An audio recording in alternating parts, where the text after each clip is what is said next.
Hi everyone, I'm Matthew. I'm the Evangelist and Sales Director for Machinations.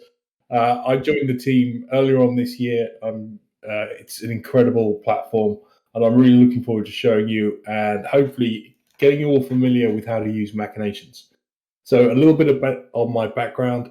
I've been around in the games industry for a long, long time now. I've worked on projects ranging from Gang Beasts all the way to Titanfall 2 and Apex Legends, where I was responsible for kind of building out their back end infrastructure for the real time multiplayer aspects of the game. So I've been kicking around in the games industry for a while, and when I saw Machinations, I was just blown away with the power that this is going to have and the difference it's already having on game design. But I'm going to start sharing my screen, hopefully.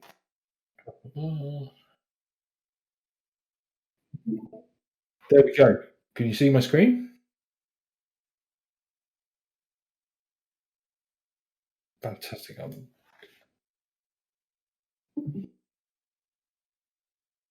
that worked?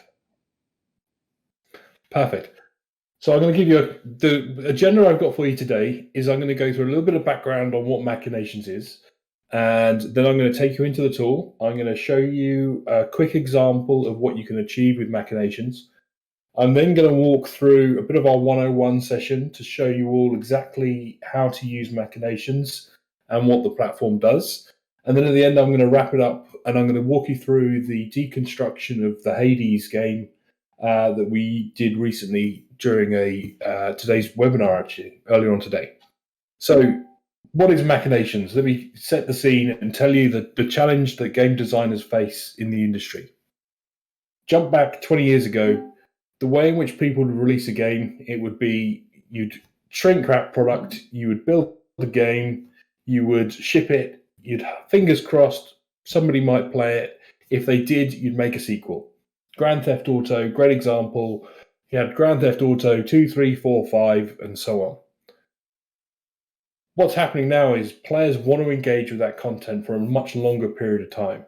They're demanding rich content to be continuously added to those titles.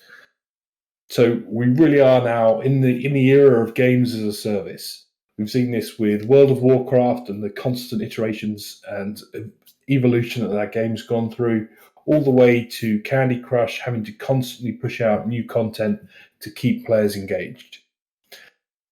For game designers, this makes an incredibly challenging thing to have to deal with, because you're not just designing a game economy for 4 or 5 hours of gameplay or maybe 20 hours worth of gameplay, and how are they going to level up and get through to the end.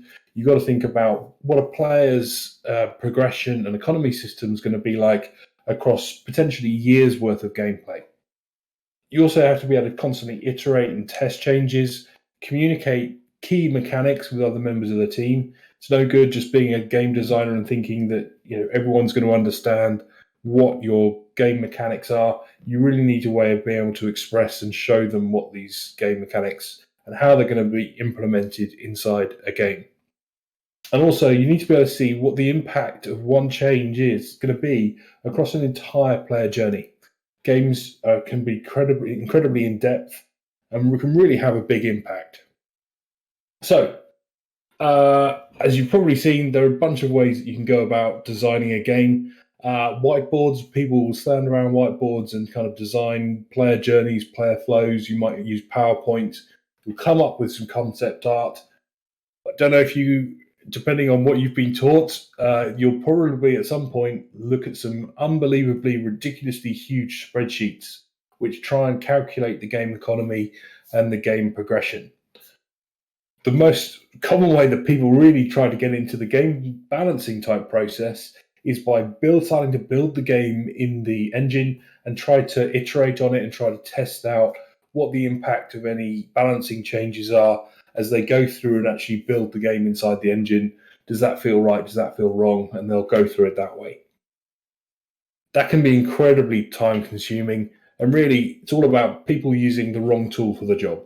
So spreadsheets were designed to calculate your bank balance and your profit and loss, not design a game economy and growth pattern. So Joris Dorman's as part of his PhD, and he wrote the book Game Mechanics, Advanced Game Design. If you definitely one you should get out of the library and have a look at, it's a fantastic book. He created the Machinations Platform. And this is a quick screenshot, but what I'm going to do is jump into the tool and actually show you the Machinations Platform. This is a model that's simulating an open world RPG style game. When I hit play on this, I'll slow it down slightly. I've got a number of stages going on here inside the game, and I'll drop that down a bit slightly. So when a player first comes in, they go into the tutorial stage. The tutorial stage is spawning a couple of enemies. They're going to go through and battle those enemies. Once they've fought them and they've killed those 6 during that stage, it's going to move on and they're going to go into the main game. In the main game, I've got this little battle simulator that's simulating how much damage the player's taking and how much damage the player's generating and how much damage they're doing to the enemies. And over here, I've got a little health system that's just keeping track of how many hit points the player's got. And if it drops too low, we're going to use up a health potion and keep the player inside the game. So this, within a couple of seconds, is going to simulate for me several hours worth of gameplay. Rather than watching all those dots fly around, I'm just going to hit quick play and push the player through about an hour's worth of gameplay. So here you can see they actually, the red line is their health, the black line are how many health potions the player's got at any one time. And you can see in that first run, they died quite quickly. In this second run, they got a bit further, but they've died again. And because Machinations is using Monte Carlo simulations, it's going to be slightly different every time. There's different things that are going on, different odds of finding things. And so what I'm doing here is I've done 2 runs and the player hasn't got far enough in the game, so I want to adjust the balance. Now, with a model like this, and just with any type of game that you were looking to balance, it's incredibly difficult to think about all the different things that are going to impact the player's health as they progress through the game. It could be that they're receiving too much damage, so I could reduce the strength of the enemy and make them inflict less damage.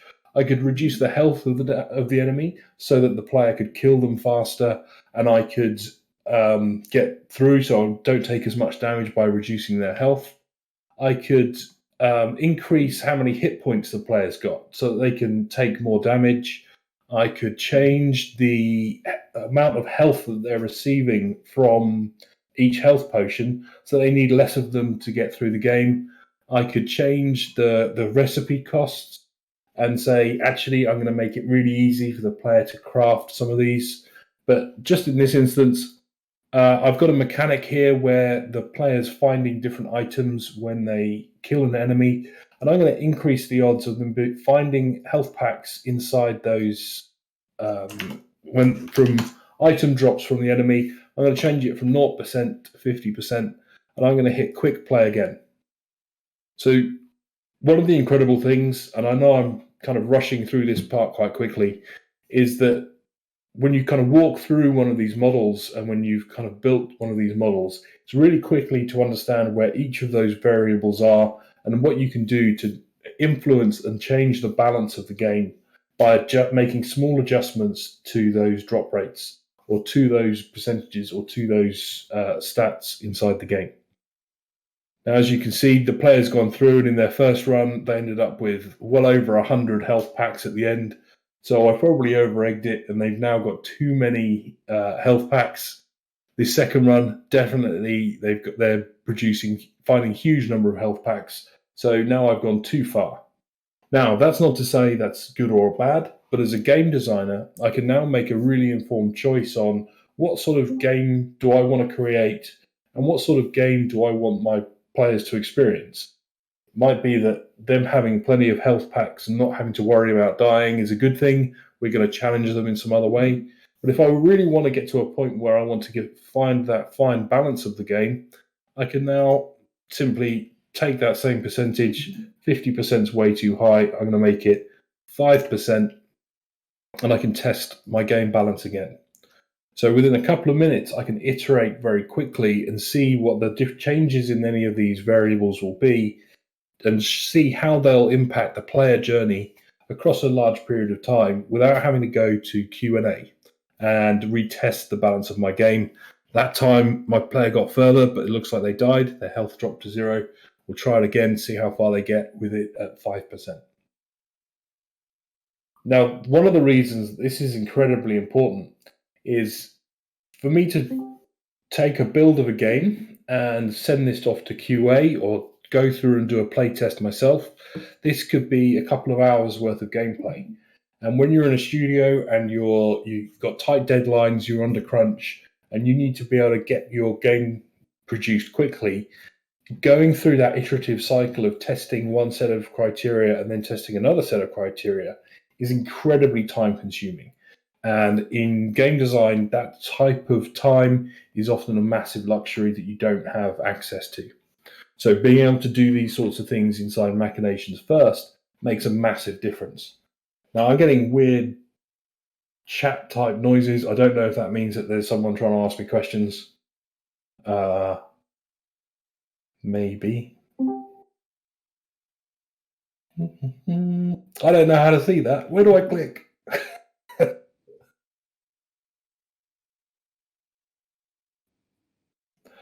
No, there's no voices. It's just that I was. It keeps on going bidding as if somebody's trying to ask a question. I wasn't quite sure. You can go to your setting and disable notifications from settings. That's fine. You just let me know if someone's got a question, and I'll jump in and answer. Yeah. But what I thought we'd go through now is this: when you open up a model like this in Machinations and you see all the stuff going on with it, it looks incredibly intimidating, and it's easy to think that this is something that's going to take a huge amount of time to learn. Literally, by the end of today's session, you're going to be able to go and build a model like this for yourself. To give you some context, I built this model in my second week at Machinations, and I built this model in about an hour and a half after learning some of the basics and going through the documentation. So it's very, very achievable and very quick to pick up. What's going to be super helpful is I'm going to walk you through what everything does inside the platform. So to kick off, I'm going to just quickly show you how do you actually get stuff into the model and how do you start building out your own simulations.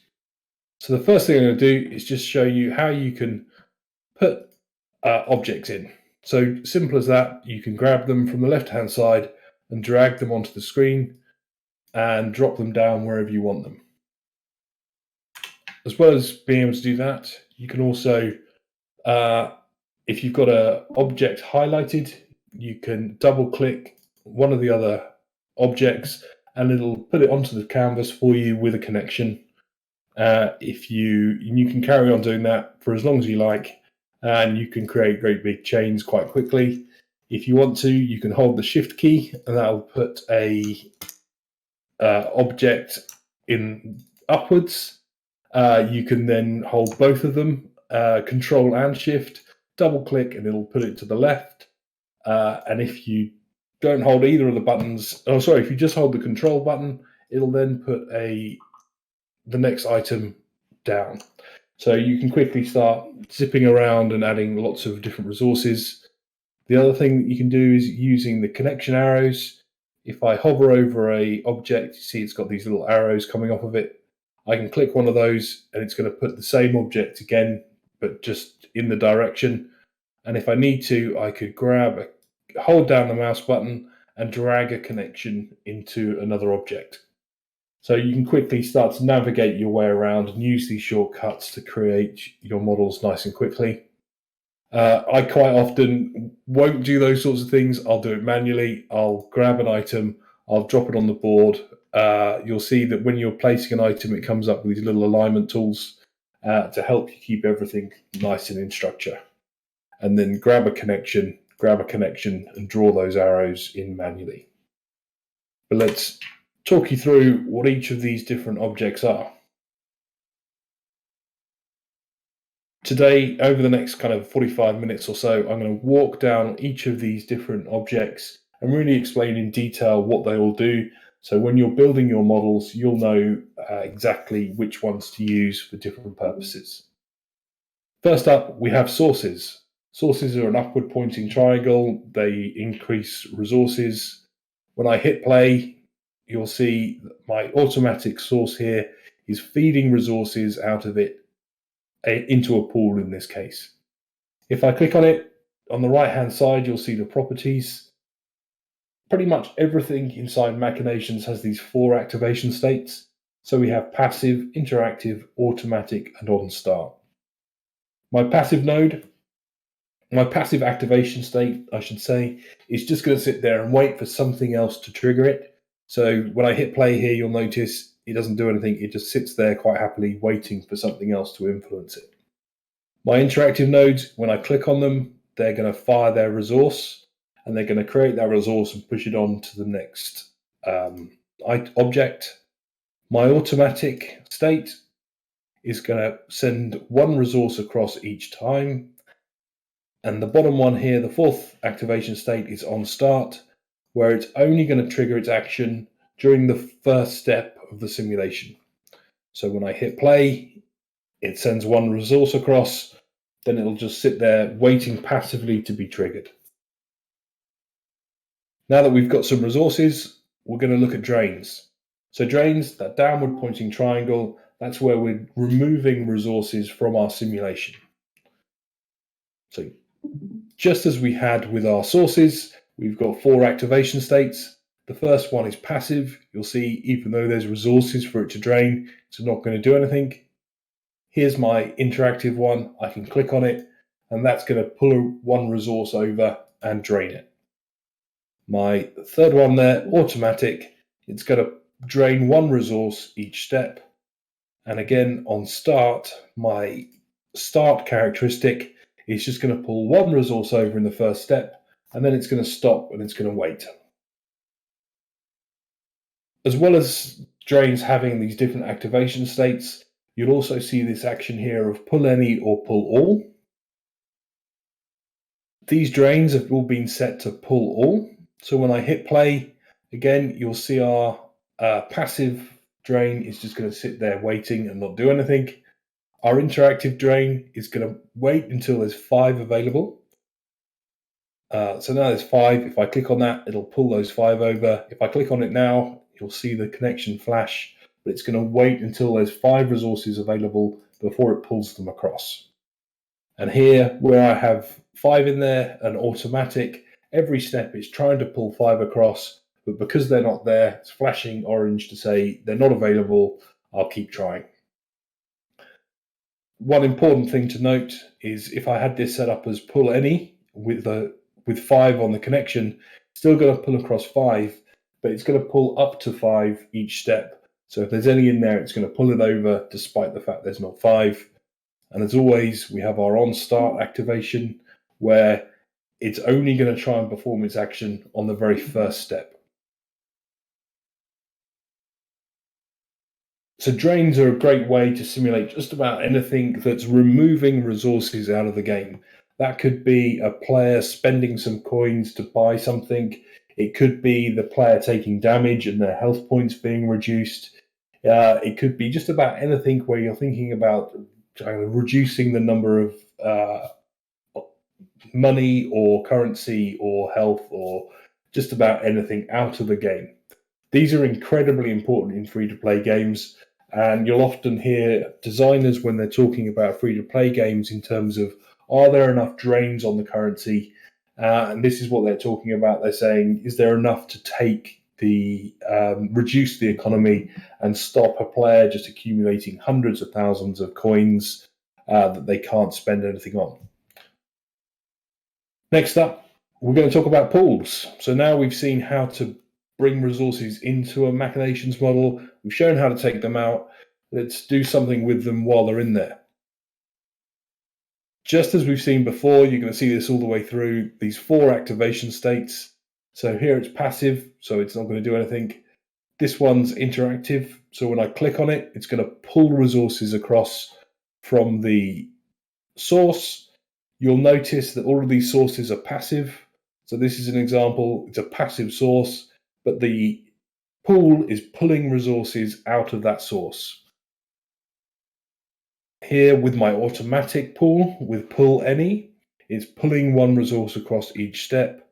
And as you'd expect by now, our on start behavior means it's going to pull just the one resource over in the first step, then it's going to wait there passively. This is a really important thing to look out for, and I know caught me out a lot when I first started using Machinations, was looking if both objects have that automatic state. So here, although our resource connection has one on it, you'll see there's two resources coming across each step. That's because our source is pushing one resource and our pull is pulling one resource into it. So it's quite common when you're getting used to Machinations, get caught out by this and see double the number of resources that you're expecting flow between them.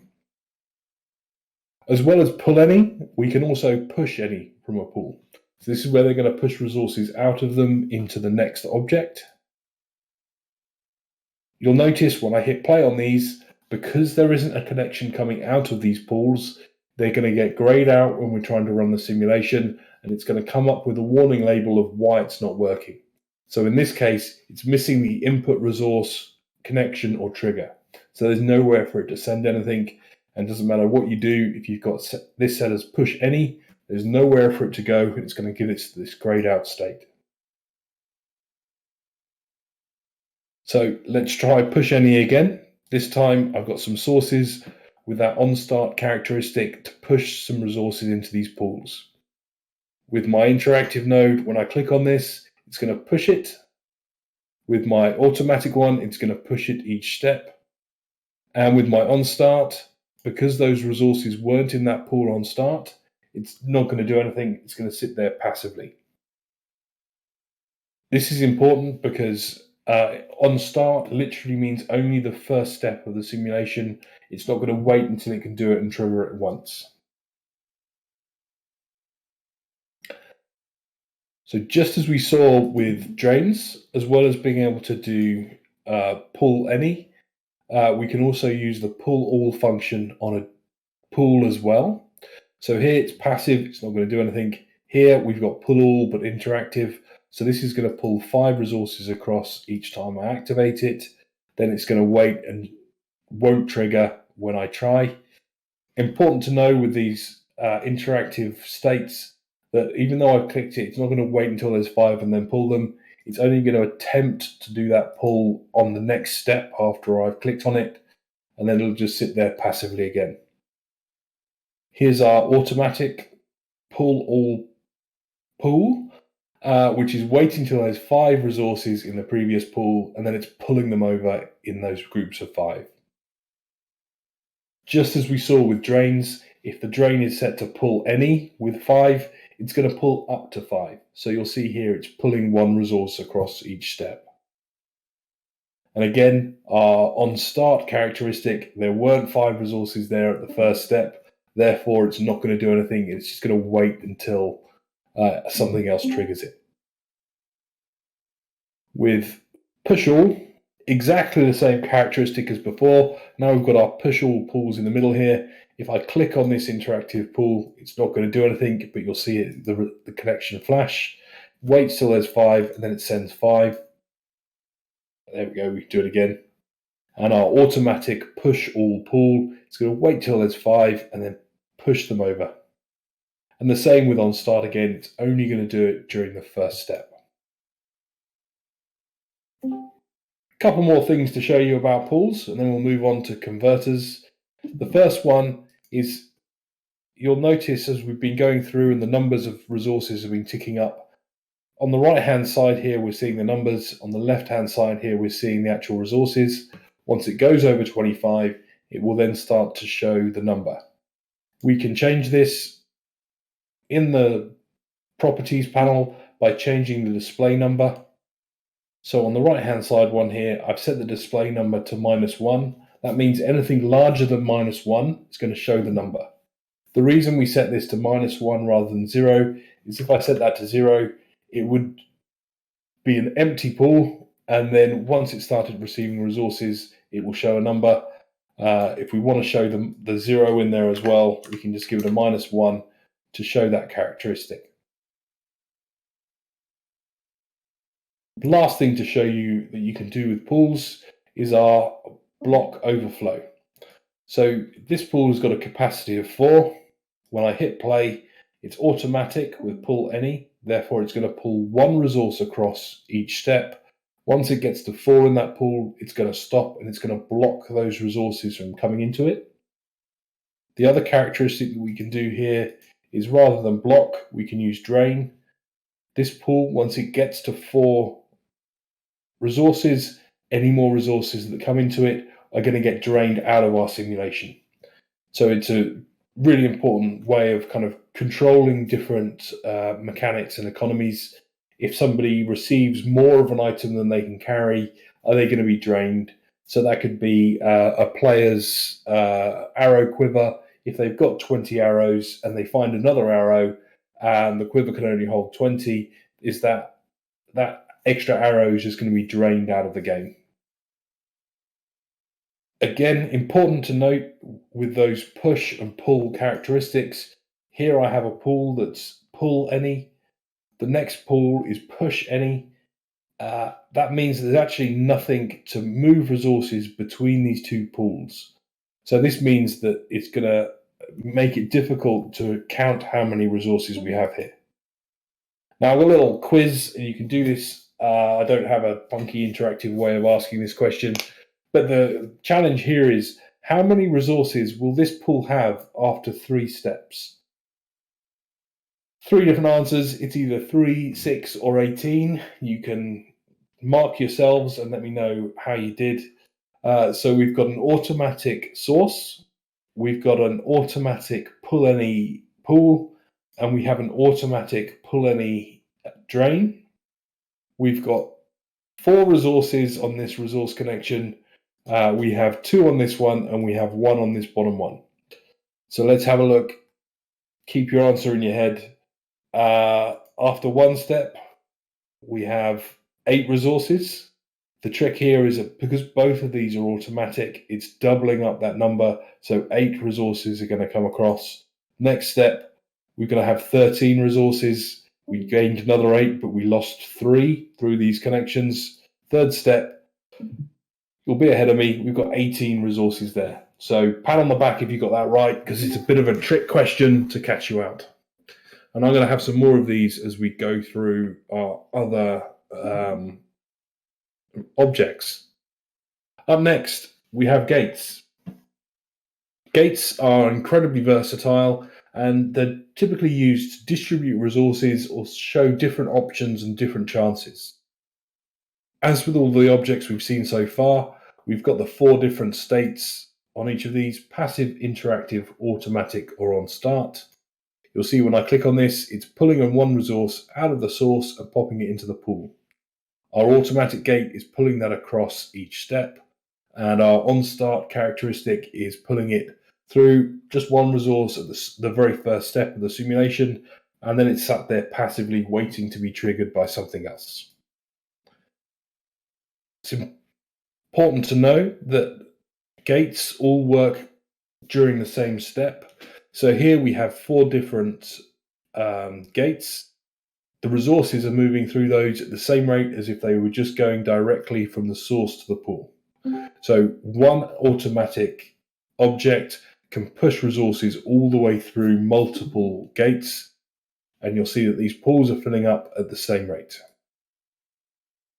The way in which we use gates is more commonly used when you've got multiple outputs coming out of the and different paths, So here we have 1 resource coming into the gate, and it's being distributed with equal probability between the 2. As well as having our 4 activation states and our pull any, pull all, we also have deterministic or random. This top 4 object model is deterministic with equal odds between each of these 2 outputs. Therefore, it's going to distribute these evenly. With this model, we're using our random distribution. So this means that it's going to be roughly equal between them, but it's going to be using our Monte Carlo simulation to randomize that and give us a slightly different outcome every time. And this becomes an incredibly powerful part of Machinations that we'll go into in some more detail later on. Where did I jump to? There we go. As well as being able to use whole numbers, we can also use percentages. So here I've distributed the resources between these two pools 50%, 50%. And they can do the same with a random gate as well. Very important not to try and mix whole numbers and percentages coming out of gates. It can only be one or the other. And you'll see that as resources come in, and when I start the simulation, it's going to get grayed out and show me that warning label to say why it's not operating. If I set a gate with less than 100% worth of total connections coming out of it, you'll notice that some of the resources that come into the gate are then drained. So this is great if you want to say there's a percentage chance of this happening, but not every time. And this pool might be then used to trigger some other type of activity.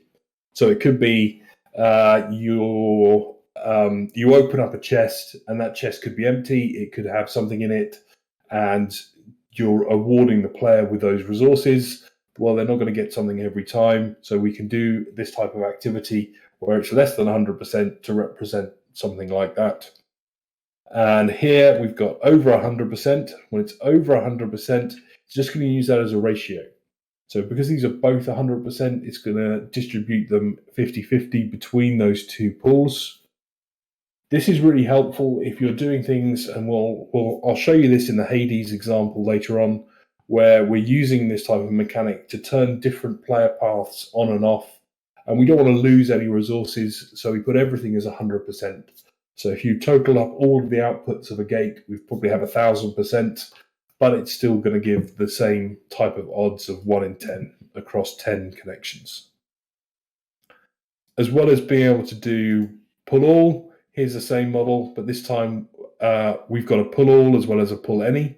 So it's waiting until there's 5 resources, and then it's pulling those 5 resources in, and it's distributing them accordingly. So here it is deterministic, here it is random. It's going to be doing the same type of logic where it'll wait for those 5 resources, pull those in, and then distribute them in a random way. Our very last use for gates is the ability to use these to trigger other objects.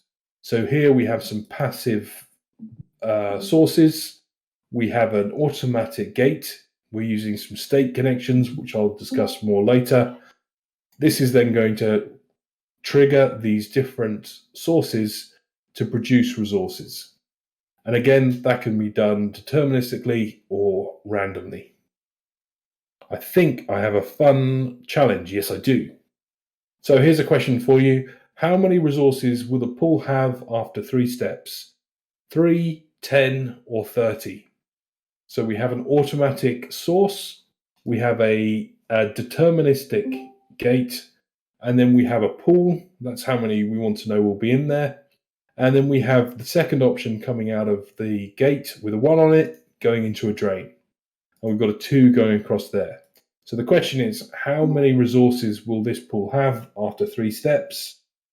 Count on your fingers and your hands, see if you can work that out. And then we'll work out the answer. So after 1 step, we have 3 resources. After 2 steps, we've got 6 resources. And after 3 steps, we have those 10 resources.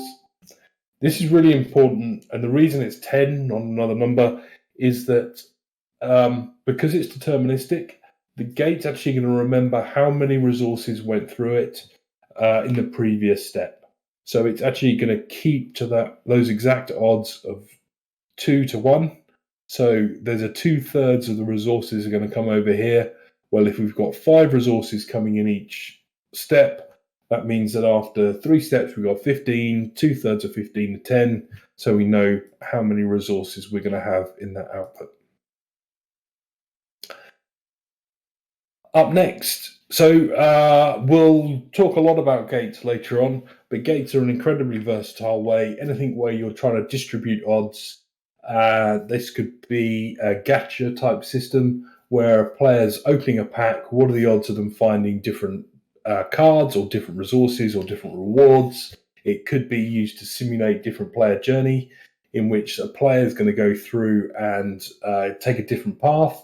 What are the odds of them going out, turning left and going into the open world to explore? What are the odds of them turning right and going into a dungeon to raid? We can do all sorts of things with gates to simulate different behaviors, and we can use them in a number of different functions. Up next, we're going to talk about converters. Converters are all about taking one type of resource and turning it into a different number of resources. So here, again, we've got these 4 activation states. When I click on here, you'll see it's pulling in 5 resources and it's outputting 15. Hello? Did somebody have a question? No, I think that was just a mic bug. Oh, okay, cool. So you'll see when I click on here, it's pulling in 5 resources and it's outputting 15. Here I've got it pulling 5 resources and it's outputting 1 automatically. And here, as you'd expect, my on-start characteristic is on the very first step. It's pulling in 5 and it's outputting 15 resources. Then it's going to sit there passively waiting. Just like gates, converters all operate inside the same step. So if you've got a chain of converters doing different things, they're all going to operate within the same step. And you'll see that these pools are filling up at the same speed. As well as doing our 4 activation states, we've got pull any or pull all. When I hit play on here, you'll see it's going to wait until there's 5 resources in our pull all configuration. Once there's 5 there, it's going to pull them over. It's important to note with these 2 examples, our top one here of pull any is outputting the same number of resources at the same time. That's because with a pull any, it's going to wait until there's 5 resources that it's taken in, then it's going to output 1. With pull all, it's only going to pull those 5 resources in once there are 5 resources. So these will have the same characteristic. This gets really important when we start to do different types of game economy. So that might be if a player can buy 3 different types of cards, and you want them to only be able to do that once they've got enough to buy them. If one costs 5, one costs 10, one costs 15, and it was going to produce a card. If we had pull any, one of those converters are going to pull in those resources and stop any of the other converters have an opportunity to trigger. Converters can be used to do this for multiple types of inputs. So this is really helpful if it takes more than one of a certain type of resource. Really common to see this in games like Clash Royale, which I've been doing a deconstruction of recently, which in order to upgrade the level of a card, you need enough cards and you need enough gold coins to be able to up level it. Therefore, we can use a converter and say, right, we need a certain number of cards, we need a certain number of coins to convert that into the next level of card. At the bottom here, I've got our pull all characteristic. This top one, you'll see I've got pull any.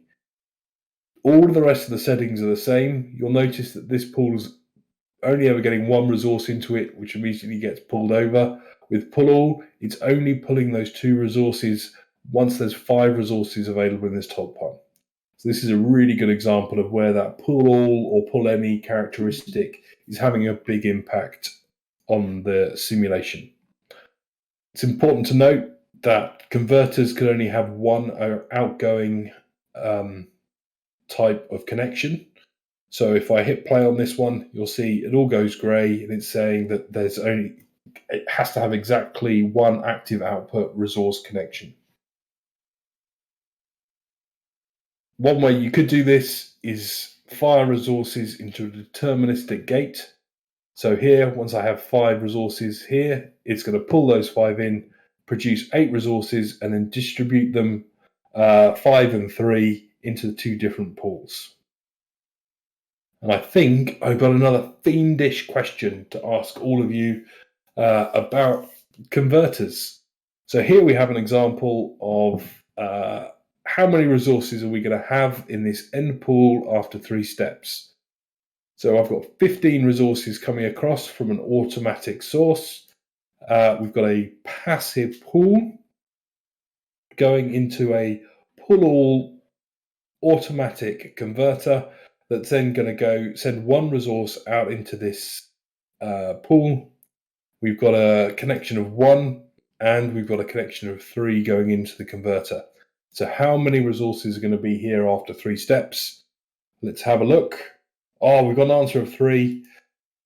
Caught you out, I'm afraid. So after the first step, there's 15 resources in here. There weren't enough resources in there the very first step to convert any. Next step, it's going to convert those into 1. Next step, it's going to convert those into 2. So after 3 steps, we just had the 2 resources. 3 was pretty close, though. To move on to traders.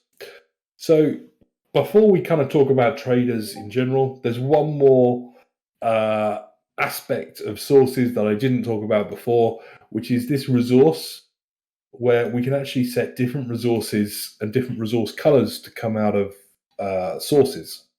So here, each of these sources are now producing a random number of items into these pools. Then on my connections, I'm using the filter characteristic to filter these back out into their individual colors. This is important when we're working with converters. I'm going to show you this on our interactive one first. This is great for any type of shop mechanics where you want to look at the what you want to simulate the player being able to buy some type of resource. As I click here and trigger this trader, it's going to pull 5 resources in and it's going to exchange this for one of a different colored resource. So here come 5 resources have gone over to our shopkeeper on here, our players on here, and they bought one of these black resources. This could be anything inside your game. And you'll notice when I try and click on this, when there aren't 5, it's flashing orange to say there's not enough resources there. And here's my converter in automatic, and it's going to wait till my player pool here has got 5 resources, and the player's going to spend these and they're going to receive 1 resource. And again, the same 4 activation states: passive, interactive, automatic, and on start. So traders, fantastic. Whenever you want to kind of simulate the player exchanging something or converting one type of resource into something else, see it a lot used in kind of different base building type games where wood gets converted into something else in exchange for something else. Very common. Up next, we have delay nodes. Again, they've got these 4 activation states. When I click on here, you'll notice 1 resource is pulled in. It then waits a couple of steps and 1 resource comes out. I'll do that again. 1 resource comes in, waits 2 steps, and then here comes my resource out of it. So this is slowing down resources as they flow through it. The reason that this is important is if you wanted to say, actually, you can have these resources, but they're going to take a couple of steps. That could be simulating a couple of minutes of gameplay, a couple of seconds of gameplay, however you've configured your model. And it's a great way of kind of showing that that's what's happening inside the model. You'll notice with our delay characteristic, we've got to have delay and queue, that these resources are going in each step, and each resource is being delayed by 3 steps to come out the other side. So it's taking a total of 4 steps to get from one pool to the next pool. And again, our on start, super reliable. It only activates on the start, so it's putting 1 resource in and then firing it out the next side. Here we have the queue characteristic activated, and we'll just follow this one here, the automatic queue. What this is doing is it's pulling a resource in each step, but it's only releasing resources once every 3 steps. So this is great to simulate that queue type action. These could be, I saw this used recently in like a cooking style game where we're using this to simulate orders beginning to pile up and waiting for the player to pick up those orders as those orders gradually trickled into them.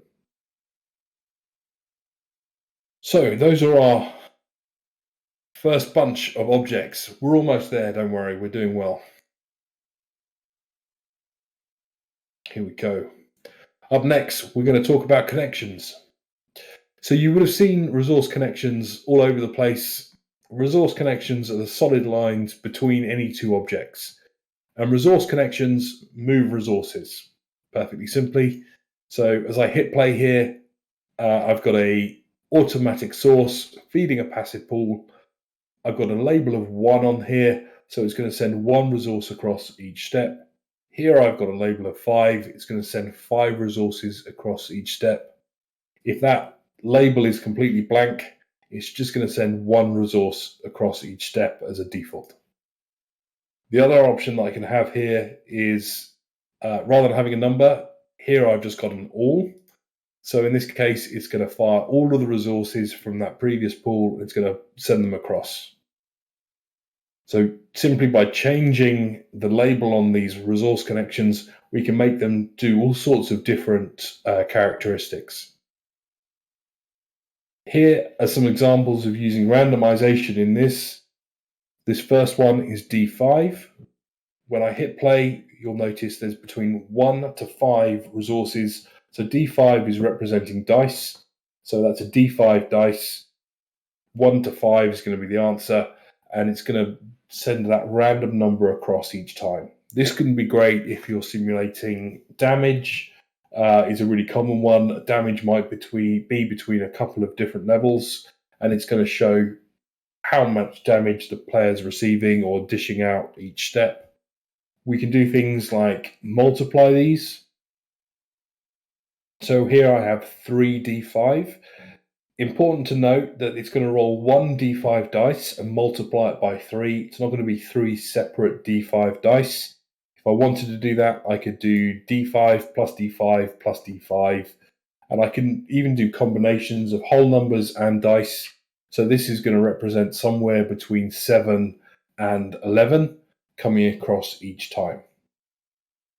As well as changing the number of resources that come across each step, I can also change the rate at which they're coming across using this vertical stroke and followed by a number.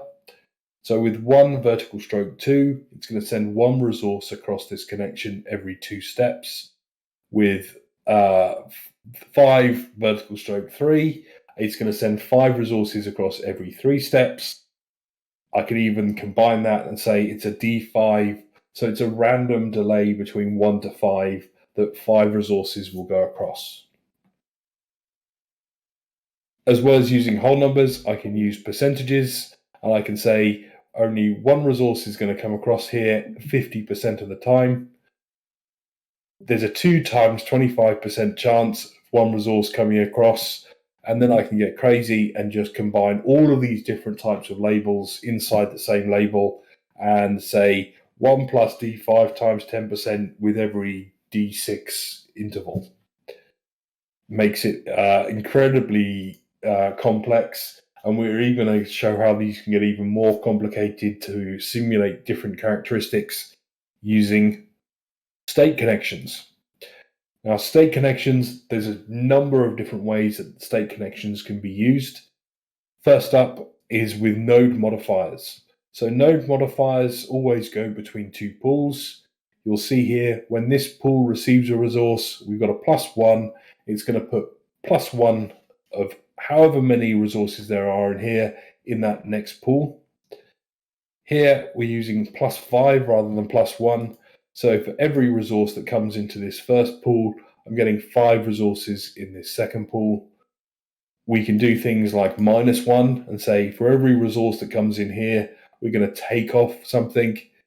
We can chain these together and we can make these as complicated as we like. One of the important things to note with these is that that type of connection is going only one direction. So as this receives resources, It's filling up these other pools. When this pool is drained, it's draining these other pools as well. Here we have a great example, and something I certainly do a lot of all the time, is you want to keep track of how many times a player has done something, or how many resources a player has gained throughout a run. So here I'm using a +1 connection, keeping track of how many of these resources the players received in total, but then they're going off and spending them somewhere else or draining these resources somewhere else. So this could be how many gold coins the player has created in total during the simulation. And on the right-hand side here, they're going off and they're spending these coins on something inside the game and draining down this pool. It's important that if you have if you are using node connections, you can get into all sorts of mess if you've got resources coming in and out of these pools at the same time. So it's worth being slightly careful with them.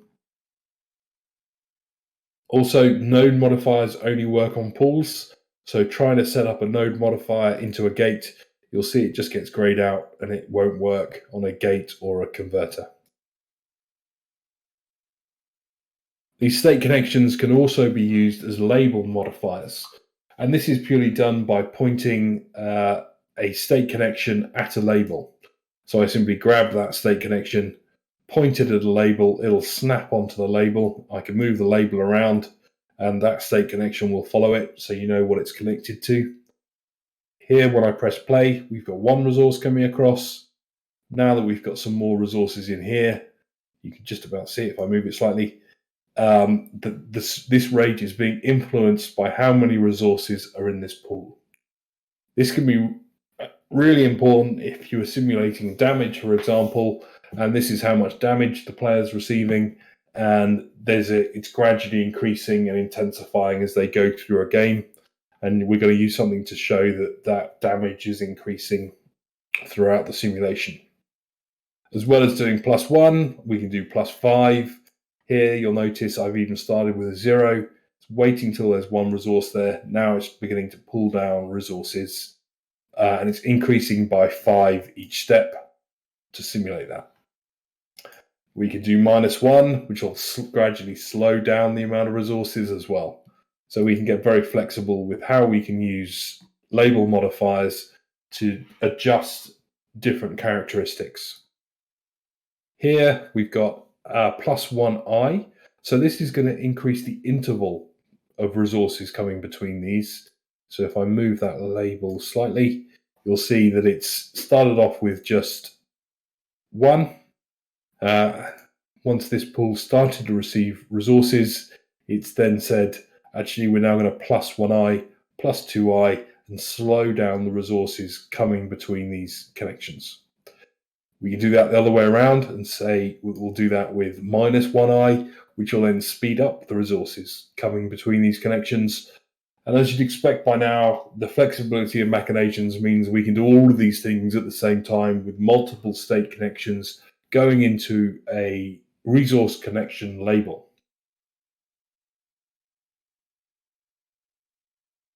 Up next, adjusting probabilities. So we've seen how we can adjust the number of resources, we've seen intervals, we can also influence the percentage rates. So here, as resources come into this pool, our percentage of chance of resources coming out of the gate is gradually increasing.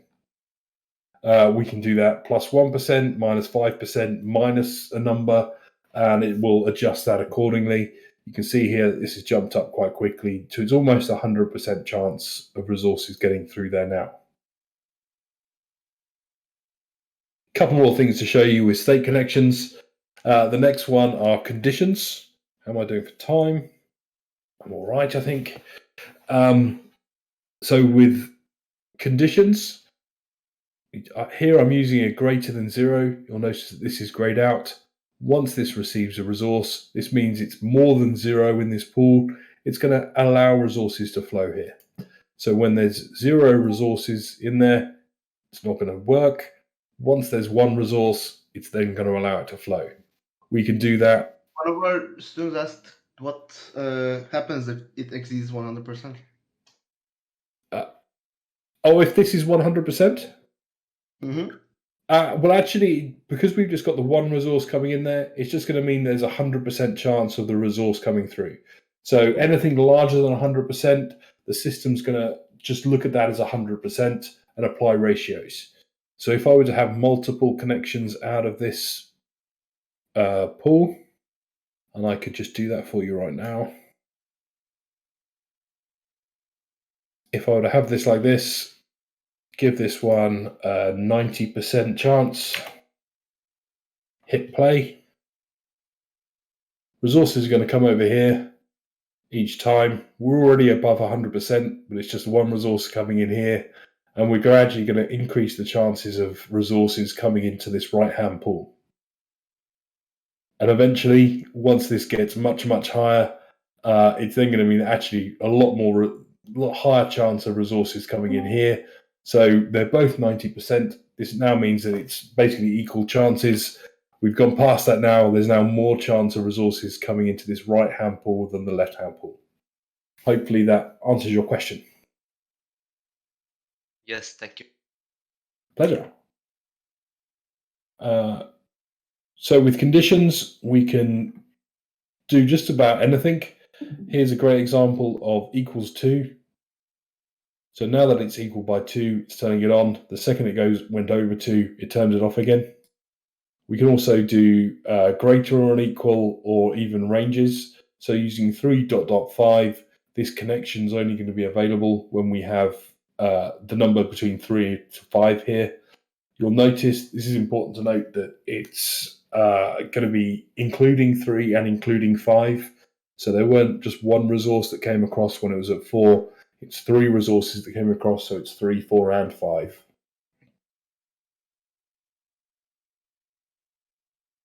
We can do exactly these same types of connections, not only to state connections, we can do them to other objects.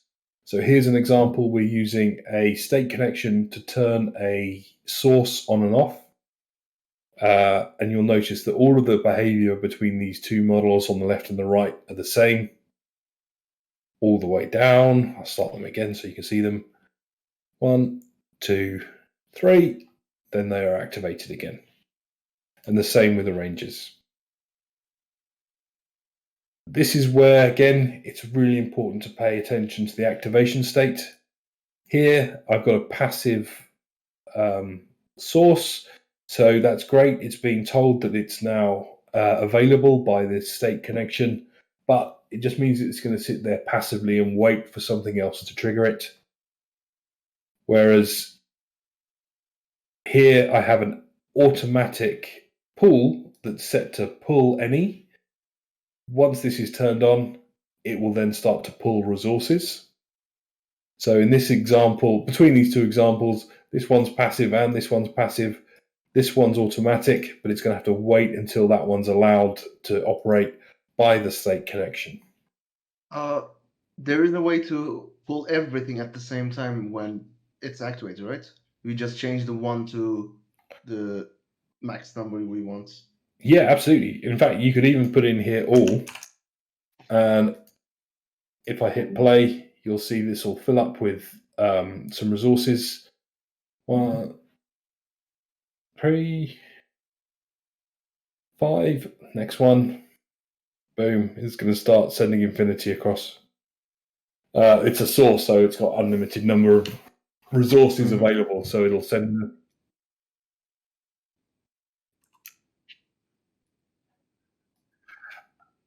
Actually, I think that's just been added recently. We used to have on here. We used to have a maximum set, so I could put into here. I could put all, but then I could give it a maximum number of resources. So it used to be 9999. So as default on these connections, but we've taken that off recently because nobody was using it. So now that I've done that, it still says all, but this is what it used to do. It used to just send across that 999 and you'd get that type of behavior. We've just changed this default. So as standard, that will be blank. So you'll get that infinity type behavior when you do something like that. And maybe you want infinity resources. Maybe it's important. You can even have two infinities, but I'll leave that for one for now.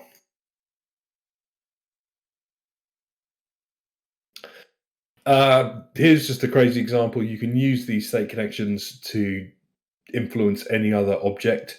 So here we've got it turning on a source, a converter, and a gate, just to show you how that works. Next use for state connections are triggers. And triggers will take something that's passive and get it to fire its action. So here we've got a resource coming in here every 3 steps. Every time a resource is received into here, it's triggering this source, and which is pushing one resource down. This can be really helpful, and we'll use triggers all over the place when we're building models. When one thing happens, you want it to trigger something else. So we just use the state connection with that star in it to simulate that. We can do those in a number of ways. It doesn't matter what's going on. It's going to trigger that, whatever that object's action is. It's important to note that here's an example where it's an automatic source. That trigger has been activated. You'll see it's turned blue, but because this is automatic, it's not actually going to make any difference. So it's really important to pay attention to that automatic passive state when you're building your models. As well as triggering sources, here I'm using this to trigger the push action of a pool. When a resource comes into this pool, it's triggering this pool, which is pushing them into the next pool. And again, we can use those triggers on any other type of object. So here we've got it triggering a source, a converter, and a gate to carry out their action. We can then even combine all of these different things. So here we have one state connection with a condition. So it's going to wait until there's more than one. Then it's available. And then we're going to use another one to make it do its push action into the next pool. So we can combine all of these different characteristics to simulate just about any type of mechanic. The very last use of a state connection is a reverse trigger. And the only way I could really explain this is just building a quick example. So here we have an automatic source going into a pool. This automatic pull all converter is waiting on until there's 20 resources, and then it's converting 20 resources into one resource. You'll notice that each time it's failing to pull 20 resources in, it's using a reverse trigger, and that reverse trigger is saying this can't operate, therefore trigger the opposite reaction.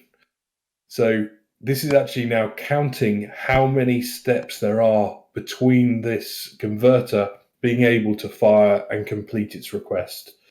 So you'll see it counts up to 7. I then have a trigger that's the opposite. The trigger saying this has fired, it's activating the drain and draining down this pool. Reverse triggers are not particularly common, and actually this was the best example we could come up with as a way that you might use them when you're looking to see how long it takes for stuff to happen. Next thing we have is we've got end conditions. We'll really use end conditions a huge amount of the time when we want to do look at different aspects of a model, and I'll show you these in the Hades diagram in a moment. When I hit play here, our simulation's running every step. If I fire a resource into here, you'll see its state condition is then satisfied and it's triggered, so our end condition is flashing blue. Use this a huge amount. In fact, we used it in the health balancing model I showed you at the start, where when the player's health got to 0, we triggered the end condition to stop the simulation.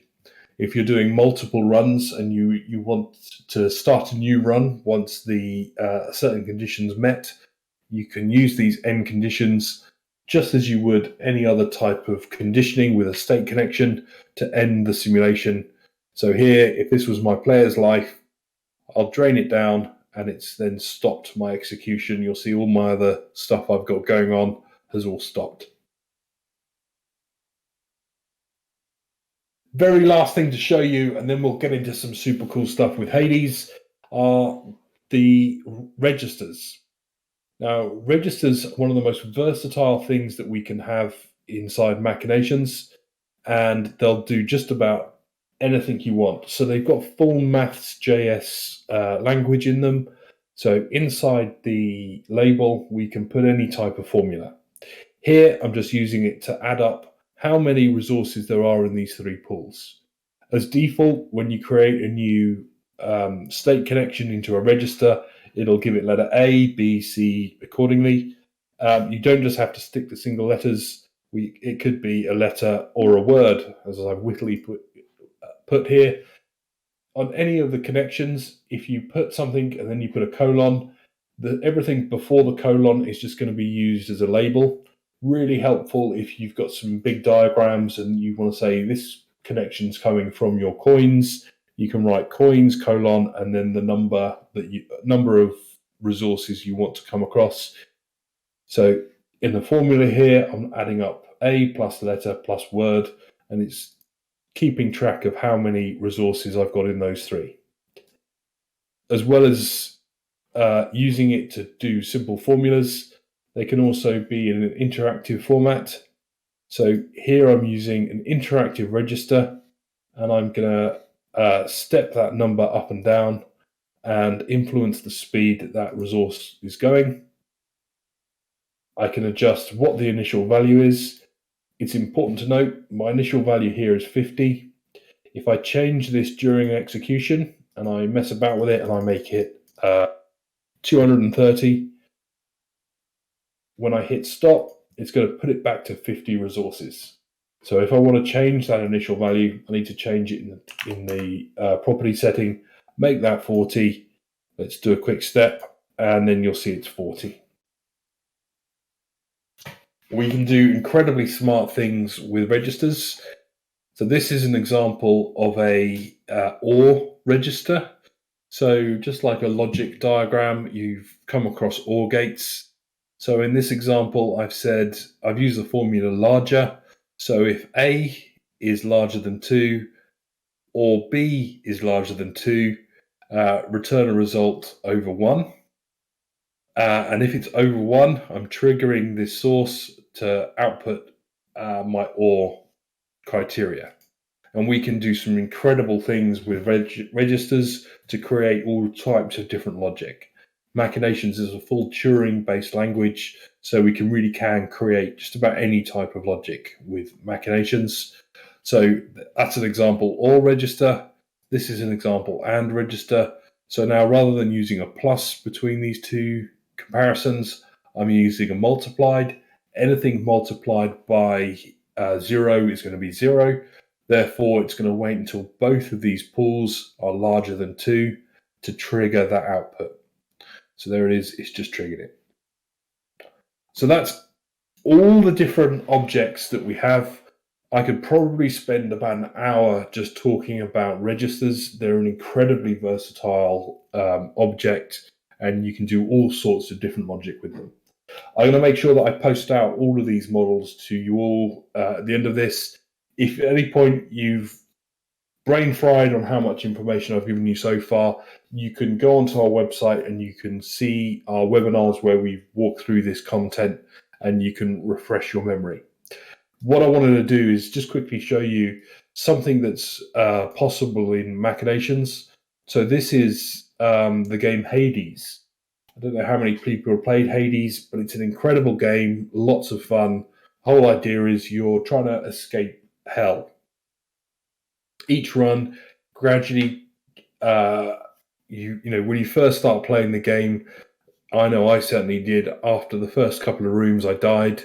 But luckily, with each attempt that you have, you gradually up-level your character, become stronger, and you then get to go further and further in your escape attempt to the point where you might then be able to escape Hades. So this is an example of where one of the team actually built out an entire deconstruction of the game. For those of you who play this might be super familiar. You play as the character Zagreus. So he sits here in the pool. What speed have I got it? 1 second, should be right. Every time you go into a pool, you're going to go into a different type of reward, and you're going to receive. So we're using our gates to decide where that player is going to go and what sort of reward they're going to find. The number of rooms is gradually ticking up, and you'll notice that here I'm using, as I described to you earlier, using 100 percentages outside of over 100% after a gate. So here we've got 100% on all of these different options after the gate, and we're using a register to control which of these rooms are available at any time. And we can then really quickly create simulations of entire player runs. So the first thing I'm going to do is I'm going to stick into this down the bottom here. We've got a little pool that's tracking how many runs the player has made. So I'm going to stick an end condition here. I'm going to use a state connection from our total runs into it, and I'm going to give it the value greater than 0. So that means that once the player's completed one run, it's going to end the simulation. I'm now going to use Machinations and our chart. I'm going to say, what's that pool called? Total runs. So I'm going to add total runs to make that visible. I'm going to, there we go, and I'm going to hit play. No, that's a terrible way of doing it. I need to clear my chart. Let's add in Zagreus's health as well. Total runs are visible. Oh, I've got it as grey. Let's make it purple. And I'm going to hit play. So what this is now going to do, here's Zagreus's health. And I'm going to simulate an entire run through of a brand new player joining the game. And not terribly surprisingly, the player's already quite at low health. It's their first ever attempt. And actually, they've just died there. Please press F in chat to mourn the loss of Zagreus. So with this type of simulation, I can really quickly test out the balance of this game, as well as just being able to do something quick like how many rooms has the player got through in their very first attempt. So the very first attempt, they got to room number 6. They didn't do too badly. I can test the game balance and say, right, I'm going to do 5 attempts and see how far the player gets on their first ever attempt at playing this game. So here, the green line's their health. Their red line is how many rooms they've got to. And you'll see, well, this player's doing well. They got a bit of extra health, but they died quite quickly. And that's really common in this game for you not to get all the way through it in your first attempt. It is possible. Players, I think, have done it in their first attempt, but it's super, super hard. Now that I've tested out the balance to see how far a player's getting in their first run, I can then actually take out this end condition. Got one in there that's saying 50 runs. I can clear the chart. I can hit quick run, and I can then simulate the player going through 50 attempts to get through Hades and actually escape hell. This is quite a complex model. There's lots of stuff going on here. There's the different rewards. There's the different benefits that they'll get. We're also factoring in things like player skill. So as the player progresses through the game, eventually they'll get better at it. So we've built that in so that the more attempts that they have, the better they are, and the more chances there are of them getting all the way through to the end and completing the game. I'll drop this down a little bit. It's going to get in the way. We have things like our upgrade and our prestige. For those of you that have played it, you'll be very familiar with these. But the more attempts you get, you can unlock these things that increase the power of Zagreus and make him much more likely to be able to complete the game. And all of these sorts of things we can do inside Machinations. This particular model took a couple of days to go through and build. And most of that was actually one of our team sitting down and playing the hell out of Hades to really understand what all those key mechanics were so that he could simulate this game inside Machinations. But this is an incredibly powerful platform that can really help accelerate this type of games development. I'm going to stop sharing my screen for a moment. When I work out how, there we go. Oh, hopefully you can still see me. I'm going to share a different screen.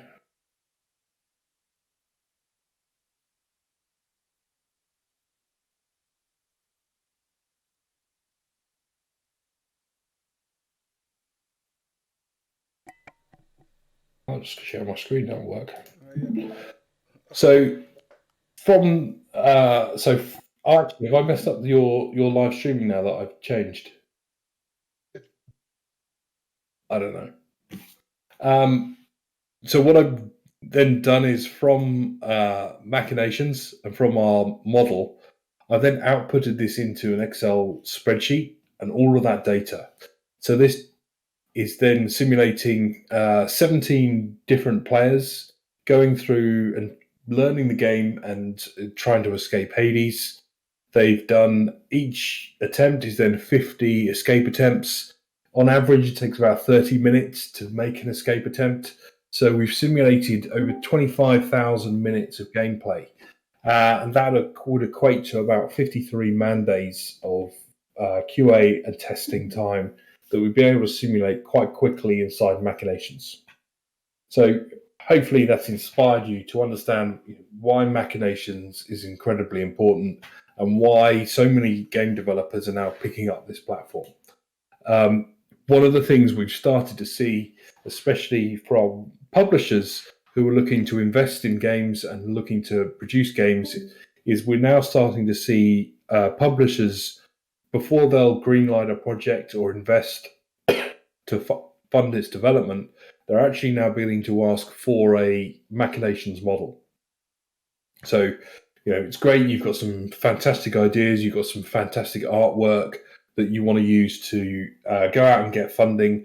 Actually, publishers are now beginning to say, "Oh, great! Let's have a look at your game economy and your game progression before we give you all of this money to go and make this game."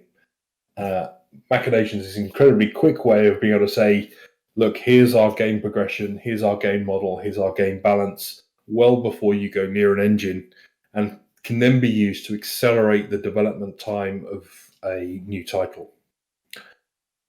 So I think I'm just about on time. I said an hour and a half. I'm an hour and 25. Yeah. Love to know if he has any questions. Of course, most probably we're going to have some questions, and I can start first. I think we should start with the most important question. Really? Does it have a dark mode? You know what? That's I'm so pleased you said that. It's coming. It's coming. We haven't quite got it yet, but we will have a dark mode soon. I think it is one of the most commonly requested things. We might do a Unity and make it only available on the Pro license. Oh. Okay, obviously, I would pay for it. Obviously, it's more important than my question. Thank you. First of all, thank you for this lovely demonstration. It was amazing. Okay, I have many questions actually. As I told you at the beginning too, like I'm giving one of my courses to teach. I'm literally trying to teach to my students on about this program. So many of them asking this. It's literally their question. Why? Actually, you already give the answer, but still, it's always good to hear from you too. They're asking why should I spend some time to improve my skills on this tool instead of learning more Unity, or why should I not do something similar with the Unity instead of using this tool? So it's the iteration time, and it's also the kind of the communications flow. when we're looking at models, and one of the things we're getting feedback from game designers and game developers, we're actually cutting months out of their production timelines.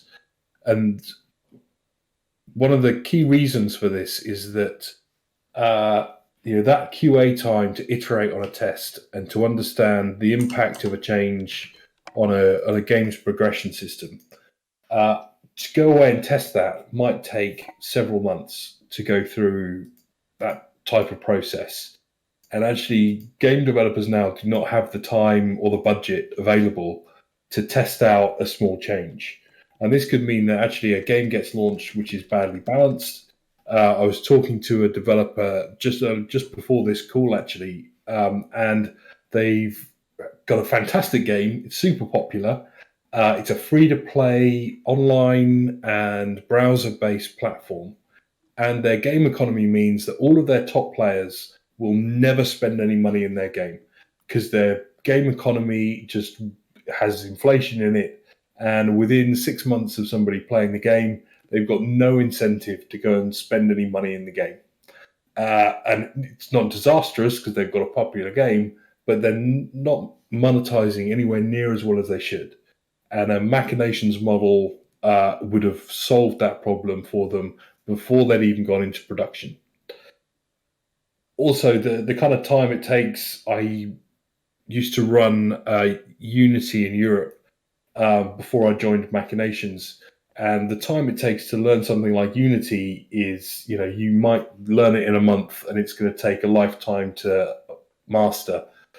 Machinations, the session you've all just been through right now, will give you 90% of the skills you need in Machinations. And you'll be able to make models like this for yourself within a couple of hours. It really is, now that you've seen those basics, jump in, start having a play with it, and you can build these models incredibly quickly. Where we really see a difference, and actually it was incredible, when we did this model with our during one of our webinars, everybody that was watching the webinar immediately understands the game mechanics you're talking about.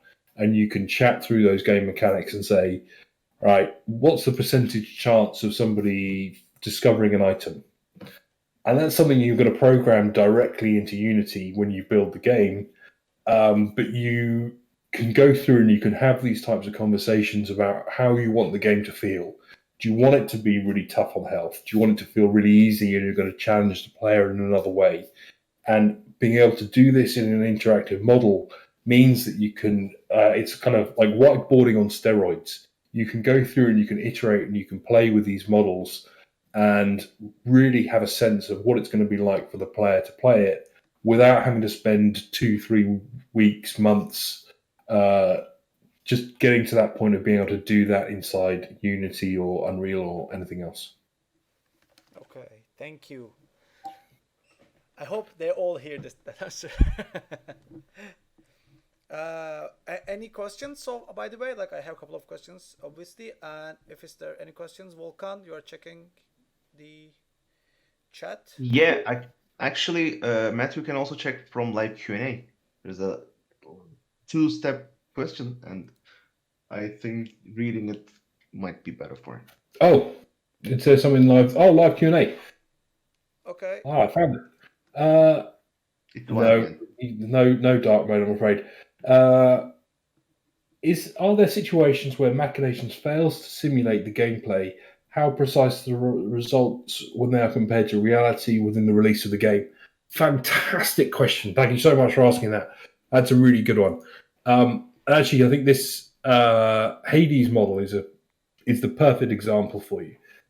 Hades is an incredibly detailed game, huge amounts of skill-based comparison that you'd have between, I'm not fantastic at it.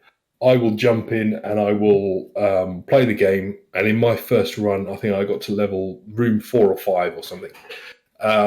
My colleague is fantastic at it. He's been playing it loads. He now regularly completes the game. Now, a model is never going to perfectly simulate real-world behavior. But actually, what's that's not really what we're looking to try and achieve. What we're trying to achieve is what's the averages, or when we push 1,000 simulations through it, what are the averages coming out at? And that's what we care about most. Trying to simulate every edge case type of player would just be impossible. But actually, what we want to do is make sure that our overall game balance is correct. So it's more about not how precise are our simulations going to be. It's what level of detail we want to go to. We could easily actually build out a system that perfectly simulates player behavior. It would be huge and it would take us ages, and eventually it would be like, well, what's the point? So, for the purpose of this model, what we've done is we've said in a stage 1 encounter, you're going to receive between 10 and plus D40 damage each room that you go into. So that means you'll get between 11 and 50 damage, which might be enough to kill you if you're a brand new player. As the game progresses and the player skill increases, we then have used a register with a formula in it that says, okay, let's look at the player's power, what upgrades they've got, what skill they've got, and we'll mitigate the damage. So an experienced player is going to get through an encounter. Chances are they won't take any damage, or if they do take damage, it's only going to be a small amount. We could test that with QA. And, when we play a game, we can see how much damage we're taking as we go through that. And actually, that's detailed enough for us to know that an unskilled player isn't going to do well, and a skilled player is going to do really well. But it's more about not wanting to get absolutely perfect results. It's all about wanting to get enough data from the model so that we can make informed decisions about our game design.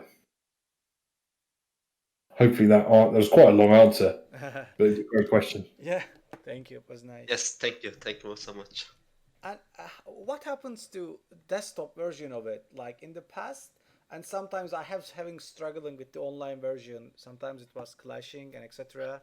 But I was always using the desktop version of it to be safe and sure, in many different levels. So what happened to the desktop version? Are you improving it too? No, so now everything's based online, so it's all browser based. One of the key reasons for this is, if I hit 5 quick plays on this model, and I'm going to fire, I think I've got it set at 1,000 steps, so it's going to be simulating a couple of hours worth of a player's journey. There's a massive amount of processing that's going on here. It really is, there's a huge amount of randomization. Even a fairly medium-sized model like this with a couple of 100 objects in it, there's a lot going on.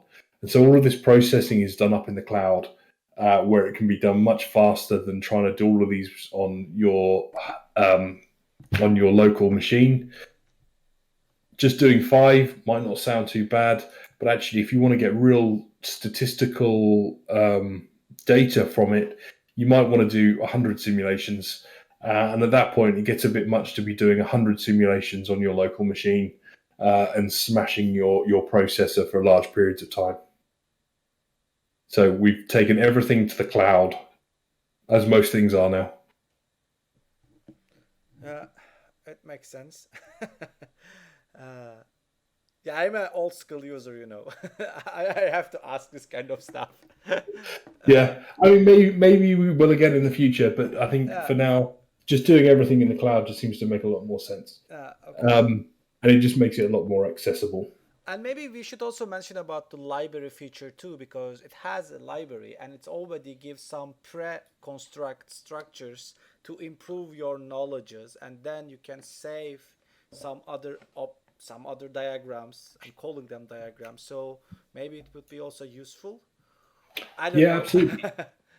Well, one of the things we have is you'll see here in the templates, we've got those 101 Machinations 101 models that I've just been talking about. But we have all sorts of different templates that the community and we've built over the years. So there's everything in here from Doom. So here's a full deconstruction and simulation of the Doom game. It's got everything in here from ammo to weapons to level, progress, keys, armor, health. and if you hit play, it'll then go through and simulate a player going through and playing through the different levels of Doom, as well as kind of having full deconstructions in our templates. We also just have some really helpful examples. So we've got patterns of leveling. So this, when it loads, is a whole bunch of different examples of different leveling up profiles within Machinations, just to help inspire you and help give you ideas of how you could create kind of different leveling up mechanics inside your games.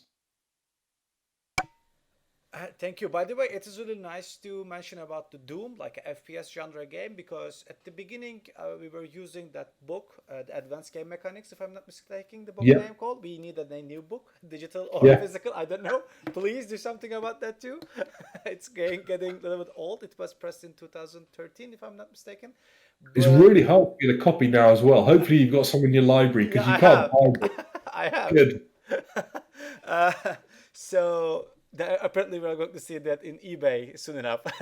um, so because since I was starting everything with the book, and the book as it was suggesting many strategy game genres, RTS genres. It wasn't even not mentioning about the FPS, because since the tool is more look by itself, but the UI it's looked like a RTS game, so it's more encouraging user to do some, like the book suggests, like a StarCraft way of thinking with the RTS game genre, the Age of Empires thinking of genre, to use that all the traders, because they're literally traders. Yeah. You know what I mean. And some of my students are having a hard time.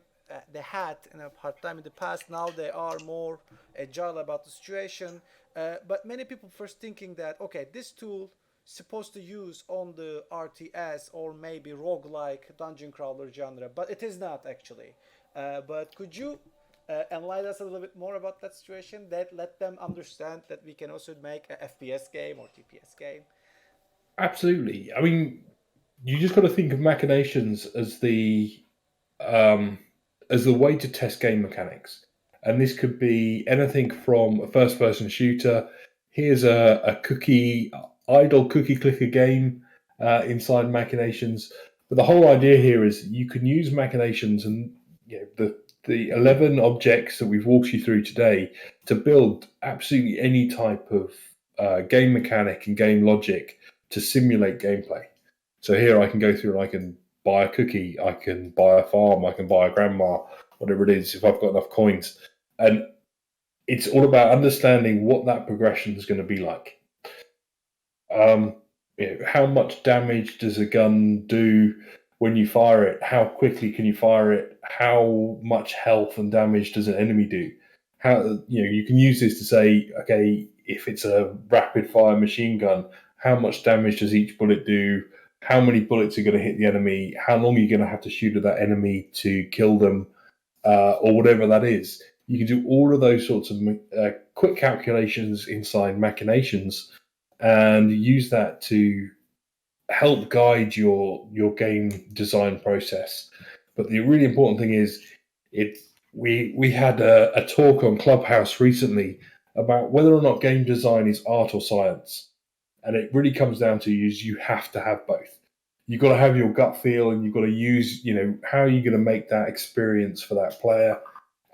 But if you don't have the science behind it of how long is it going to take somebody to do something, how quickly can they get through the content, how quickly can they get over that challenge, your beautiful game design and aesthetic and everything else isn't going to mean anything if they're not going to have the right balance.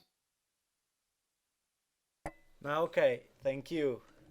Yeah, I think this will be helpful for a lot of designers to inform the developers as well. Like we do a lot of low-level design documents, but it will never be taking the place of a graphic, which can be seen. It's basically a navigation tool for developers when they're doing the stuff.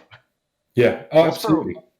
Yeah, also I wanted to mention how this seems like a great tool for creating sequels, or maybe if you're taking inspiration from certain game, their games like deconstruction or just their documentation in Machinations will help create something much more easier.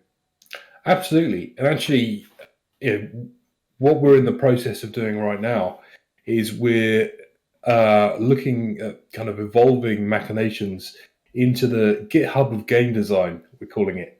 That whole concept of actually people being able to collaborate, come up with ideas around game designs, and share and collaborate on game designs and help the community create incredible games.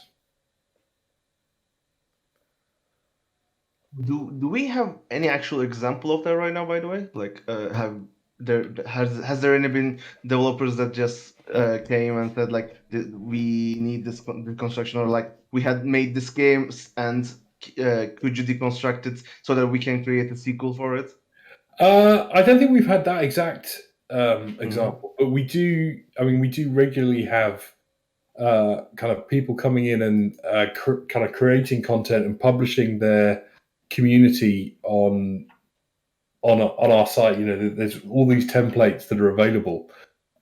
People will come in and they'll look at the templates and get inspired and go off and create games from them.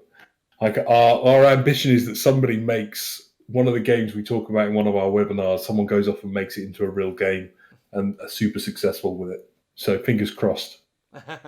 Fingers crossed indeed. Perfect. Any other questions? Any other questions? Yes. Any other questions? We had someone typing a question, but they never Yes, actually published it. I saw that too. I catch it. It's just keep writing and then erasing it, obviously. And any questions on the Discord too? I'm not checking Discord because I only can check this part. No, I guess.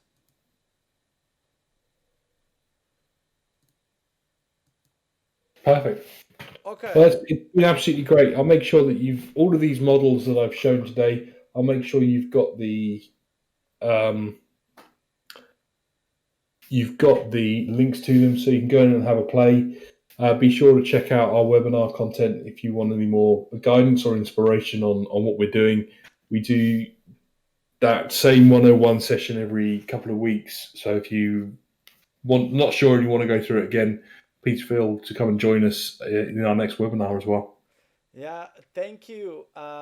Since we do not have any more questions, really thanks a lot, and I'm really glad to meet with you. Like I've been again and again, I've been using your tool like for 5 years, so it was really accident. It's a coincidence, an interesting coincidence with that all those mailing and stuff, and hopefully we can see each other when I'm giving the class. We can maybe do something with collaboration.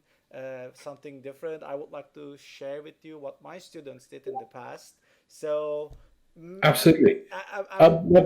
Next time you're doing a game jam or something, I'll come along and I'll make Machinations models of your games as you're going through your game jam. Amazing. I mean, the next. Okay, then I promise taken. And the next. I'm actually taking this as a note. Yes, take that. No, Please. That would be great. It'll be great fun. Thank you for your contribution and your lovely presentation. It means a lot. So also, for everyone listening, you can go to the whiteboard channel and find the Machination link. It's there right now. And then you can watch it afterwards on YouTube. We'll upload it. Okay, thank you. Then have a lovely night and bye-bye. Thank you very much. Bye. Thanks. Bye.